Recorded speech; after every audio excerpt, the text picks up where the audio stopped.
racismo e violência obstétrica são discutidos em seminário. Evento debate problema do pé diabético e casos de amputação. Fazenda de 1690 em Cabo Frio é restaurada. E plenário aprova a mensagem do governo que atualiza valores das multas cobradas pela prática de crimes ambientais. O Jornal da Alerj está começando agora.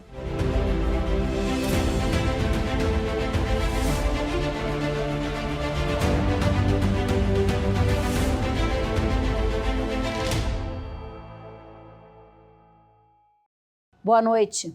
O racismo em ambiente obstétrico e o enfrentamento à letalidade infanto-juvenil foram os temas de um seminário realizado no auditório da Escola do Legislativo.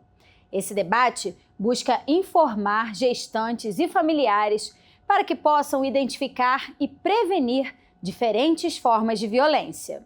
O evento teve como objetivo principal discutir a relação do racismo com a alta letalidade infanto-juvenil, promover políticas públicas, sensibilizar profissionais da saúde e criar protocolos de atendimentos mais humanizados. Dados apresentados durante o seminário chamam a atenção para a gravidade do problema e a necessidade de ações efetivas para combater o racismo obstétrico. A gente tem atualmente no Brasil o risco de morte materna 2 vezes maior para mulheres negras, 100,38 de acordo com o Ministério, com o Ministério da Saúde, e 46,56 para mulheres brancas. Mas quando a gente vai para territórios mais profundos, favelas, comunidades, assim como a região norte e nordeste, a gente vê uma disparidade muito maior, e dados terríveis, assim é isso. Eu trouxe dados de 2022 que foram trabalhados por uma frente parlamentar de combate dessa casa aqui da Alerj e que em uma unidade a gente vê 39 óbitos fetais em um ano. Assim. São números absurdos, Se a gente pensasse em taxas ainda de mortalidade e tudo mais, mas se a gente pensar que são 39 vidas ali perdidas, no início, que poderiam estar aqui hoje, que poderiam ter tido um outro desfecho, é algo que realmente assusta muito. Pesquisadora e ativista antirracismo obstétrico, Luíse Munier é uma das idealizadoras do projeto Gerando no Juramento, uma iniciativa com a finalidade de garantir o direito das mulheres grávidas, educar e conscientizar sobre esse tipo de violência. Esse projeto ele se originou na minha vontade de levar essas informações mais técnicas para as mulheres gestantes e puérperas lá do território do Morro do Juramento. Porém, ao longo de 1 ano e meio, que ele já existe há 1 ano e meio, ele já mudou totalmente o foco dele, está mais voltado agora para a educação popular em saúde e pelos direitos sexuais e reprodutivos devido à necessidade dessas mulheres, de acessarem essas informações que são negligenciadas a elas. Para Ana Gomes, superintendente de promoção da igualdade racial do Estado, a realização desse seminário na Alerj é importante para dar visibilidade ao tema, chamando a atenção dos parlamentares para essa causa e, em conjunto com a sociedade civil, elaborar políticas públicas eficazes que garantam a preparação adequada dos profissionais, a equidade nos atendimentos e o direito à vida. A gente tem como uma pauta dolorosa a violência no ambiente obstétrico, em que é cotidiano que as mulheres negras principalmente, morram dentro desse ambiente, sofram dentro desse ambiente e aceitem isso de forma banalizada. O sofrimento dessas mulheres, ela entra para nós, na nossa comunidade, na nossa vida, como se isso fosse banal. Então, como é importante hoje, assim, a gente já terminar o ano e que isso nos desperte para daqui para frente começar a trabalhar com leis, Convoca aí a todos os parlamentares que ouçam as conversas, que ouçam os tantos depoimentos que foram trazidos aqui e que isso os estimule a construir uma legislação forte para, eu nem vou dizer debelar, porque é demais, mas que possa efetivamente minorizar esse momento que é tão efetivamente doloroso na vida das mulheres e principalmente das mulheres negras, das mulheres indígenas. Também foi realizado nesta terça-feira, no plenário da Alerj, o 2º seminário de atenção primária do pé diabético. O objetivo foi alertar as pessoas que têm diabetes e evitar casos de amputação. Estiveram presentes, além do deputado Tiago Galhaço, Luiz Pedreira, CEO da Rede Spa do Pé, a enfermeira Mara Blanc, vice-presidente da Sociedade Brasileira de Enfermagem e Feridas e Estética, o doutor Adilson Maris, professor de cirurgia vascular e de emergências médicas, o professor e doutor em biologia celular Alexandre Azevedo e a enfermeira Maria Regina Gonçalves, responsável técnica da Rede Spa do Pé. Na solene, foi discutido o projeto a ser implantado nos 92 municípios do estado do Rio para a prevenção do pé diabético. A importância é salvar vidas. São 87 amputações por dia no país, né? E dar consciência aos profissionais de saúde, também capacitação, para que eles possam atender a nível primário, né? Ter a qualificação de identificar essas questões e educar essas pessoas diabéticas. É muito importante para o diabético a educação. Muitas pessoas não sabem que são diabéticas. Então, acho muito importante esse projeto, não só para dar essa capacitação aos profissionais de saúde, como também vai ter um trabalho itinerante com médicos, enfermeiros e principalmente podólogos que vão poder dar essas instruções a essas pessoas que tanto necessitam. A importância é enorme, principalmente por causa da prevenção. Muitas vezes começa com uma unhazinha encravada, o cara acha que é uma vaidade, não quer ir lá conferir no serviço de podologia, acha que é estética, só uma unhazinha não vai dar em nada. E essa unha, muitas vezes, ela acarreta numa amputação e não é amedrontar a pessoa, falar, não, qualquer coisinha não, muito pelo contrário, principalmente na questão da diabetes, a gente sabe da importância da prevenção para evitar isso, a gente sabe o quanto é caro para a folha do Estado e, obviamente, também pensando no paciente, no cidadão fluminense que merece esse tratamento para que possa estar seguindo sua vida em paz. Prevenção é a palavra-chave para se evitar a amputação dos pés de quem tem diabetes. No Rio e na Baixada Fluminense, a incidência de amputação dos membros inferiores chega a 180 pessoas em 100 mil diabéticos. Metade dos pacientes que são diabéticos não sabem serem diabéticos. Começa por aí. E aqueles que sabem, mesmo sabendo serem diabéticos, e mesmo tomando medicamentos que são metformina, glimiclamida, esses medicamentos que são usuais e são distribuídos nas redes municipais de saúde, na atenção básica, quando perguntados se são diabéticos, eles dizem que não. Então, eles não tomam medidas preventivas, profiláticas, quanto às lesões. É uma população muito grande, se você observar, e posso te dizer que são subnotificados. Porque quando esse paciente amputa um álax, se ele não tiver a prevenção, ele amputa mais um pedacinho, que a gente chama isso de amputação salaminho. Você amputa, se você não previne, você amputa mais. E o pior de tudo é que a prevenção ela não existe para isso acontecer de uma maneira que, digamos assim, que seja de uma maneira mais ordenada. Hoje, o Brasil é o terceiro país do mundo com maior índice de amputações, superado pelos Estados Unidos e pelo México, segundo o Grupo de Trabalho Internacional sobre o Pé Diabético, que produz diretrizes baseadas em evidências sobre a prevenção e o tratamento da doença do pé relacionada ao diabetes. Os três têm o mesmo problema, a alimentação. Tá? Sendo que o Brasil ele, tem uma diferença de uma dificuldade de nutrição muito grande, né? Porque nós temos variações em todo o país com relação à nutrição. Né? O sul do Brasil é diferente do sudeste, que é diferente do nordeste, que é diferente do norte. Né? Então, essa questão da nutrição, da obesidade, né, muito cedo, então, isso cria realmente condições especiais para a formação do paciente diabético. Para o paciente que tem a diabetes mellitus, ou seja, o aumento do açúcar no sangue, ter a prevenção é muito importante.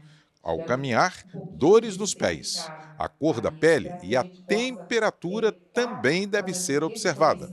Ulcerações e fissuras no calcanhar. Tudo deve ser passado para o médico para ter o controle da doença. Essas lesões são consideradas lesões pré-ulcerativas, né? Então, e sinais clínicos também de complicações na doença relacionada ao pé. né, podendo se tornar aí essa complicação máxima que é o pé diabético. O paciente ele tem que ser orientado, né, ele tem que ser treinado para estar avaliando esse membro dele. Quando a gente fala em prevenção, a gente fala em educação, a gente fala em dar condições para que a população construa esse conhecimento, se aproprie desse conhecimento, né? Não é uma prevenção de panfletagem, não é uma prevenção de discurso, é uma prevenção que envolve a apropriação do processo, do fenômeno, conhecer, se cuidar. É esse tipo de prevenção que nós estamos falando. Fundada em 1690 pelos jesuítas, a Fazenda Campos Novos, no distrito de Tamoios, Cabo Frio, acaba de ter a primeira parte de sua obra de restauração concluída. Acompanhe agora todas as informações do nosso Giro de Notícias. Bebida mais consumida no mundo depois da água, o café ganhou uma amostra imersiva e multissensorial, que pode ser vista até 22 de fevereiro na Casa de Itália. Café através dos sentidos homenageia os 150 anos da imigração italiana, sua contribuição ao desenvolvimento do café no Brasil e também no mundo. Afinal, foram os italianos os criadores do famoso expresso. A exposição une recursos tecnológicos com a degustação de balas de café e a possibilidade de conhecer e tocar nos diversos tipos de grãos da bebida. A história do café pelo mundo é contada em diversos totens e em palestras abertas a grupos de estudantes. Se você não resiste a um cafezinho, não pode deixar de visitar a mostra na Avenida Presidente Antônio Carlos, 40, no centro, de segunda a sábado. Fundada em 1690 pelos jesuítas, a Fazenda Campos Novos, no distrito de Tamoios, Cabo Frio, acaba de ter a primeira parte de sua obra de restauração concluída. A preservação da fazenda, que hospedou diversas personalidades históricas como Dom Pedro II, Princesa Isabel e o naturalista Charles Darwin, aconteceu através de um acordo de cooperação técnica entre a Universidade Estadual do Norte Fluminense, Darcy Ribeiro, e a Prefeitura de Cabo Frio, com recursos do Fundo da Assembleia Legislativa do Estado do Rio de Janeiro. O conjunto arquitetônico, que estava em vias de desabamento antes do início das obras, é tombado pelo Instituto Estadual do Patrimônio Cultural e pelo Instituto do Patrimônio Histórico e Artístico Nacional. Raro exemplar do século XVII, a Fazenda Campos Novos, formada por uma casa grande, a igreja de Santo Inácio e um cemitério, será transformada futuramente em museu. Será neste domingo o espetáculo gratuito Vozes da Transformação no Museu do Amanhã. Haverá a apresentação do coral jovem Heliópolis, do Instituto Bacarelli, que ganhou notoriedade ao formar a primeira orquestra sinfônica do mundo em uma favela, a reconhecida Orquestra Sinfônica Heliópolis. O repertório é selecionado pelo grupo vocal e reflete a realidade vivida na favela de Heliópolis, mostrando uma conexão única com a comunidade. Na sessão desta terça-feira, o plenário voltou a analisar 6 mensagens do governo que passaram pela pauta na semana passada e receberam emendas. A primeira delas altera a lei que estabelece multas e sanções para crimes ambientais, com a atualização dos valores. Para quem destruir floresta de preservação permanente, a multa deve variar de R$ 5.000 a R$ 100.000 por hectare. O corte de árvore em floresta de preservação terá multa de R$ 5 a R$ 50.000. Para incêndio em áreas com vegetação nativa, a multa será de R$ 10.000 por hectare. O texto também inclui o uso do fogo e de substâncias tóxicas como agravantes das penalidades e estabelece que imagens de satélites e outras tecnologias remotas podem ser usadas para apuração e aplicação de sanções. O texto aprovado depende da sanção do governo para se tornar lei. A segunda mensagem da pauta prorroga os benefícios fiscais concedidos para empresas dos setores de bens de capitais e de material escolar até o fim de 2032. A A medida concede crédito presumido de ICMS de 12% para materiais escolares e de 13% para bens de capitais e de consumo durável, com destinação de 2% para o Fundo Estadual de Combate à Pobreza. Com o benefício, o governo prevê em 2025 renúncias fiscais da ordem de R$ 8 milhões com os materiais escolares e de R$ 19 milhões com os bens de capital.